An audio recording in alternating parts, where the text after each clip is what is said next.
riots. Moreover, many of these causes were as subtle as they were real, and thus have long eluded notice. The factor of time further complicates determining the event's causes. Not only did these causes and contributing factors not occur simultaneously, but they were spread out over wide vistas of time, with some of the underlying causes occurring decades prior to the event, while others were as fresh as that week's headlines.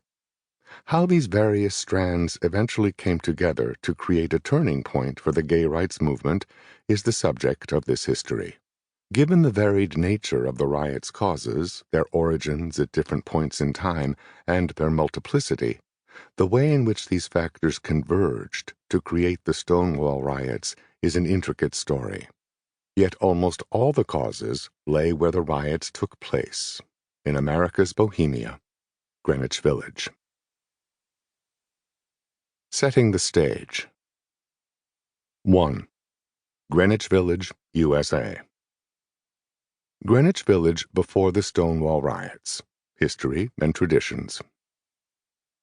In the late 1960s, Tony Lauria, known to his friends and associates as Fat Tony, the son of an important mafioso named Ernie, decided to open a gay bar in Greenwich Village.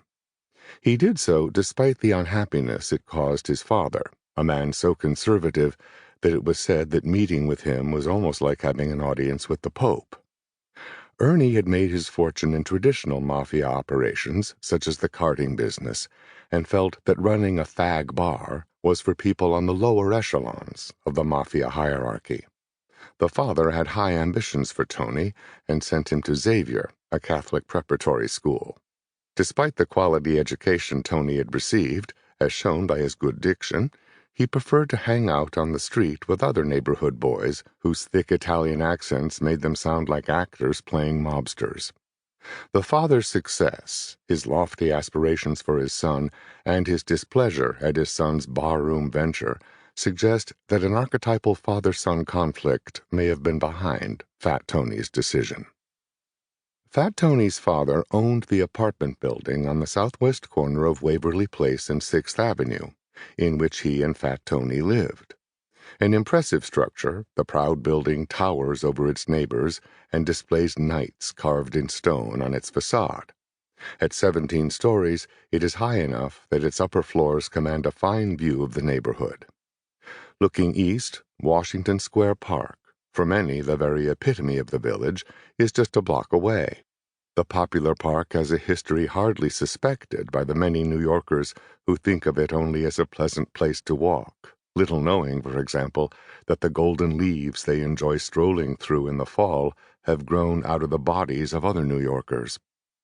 In the city's early days, when most of New York's population still inhabited Manhattan's southern tip, a marsh covered the park. During the 1798 cholera epidemic, the city desperately needed an out-of-town pauper's graveyard and drained the marsh to meet this exigency. On the northwest corner of Washington Square, an extremely tall English elm tree stands only about 10 feet from the park's edge.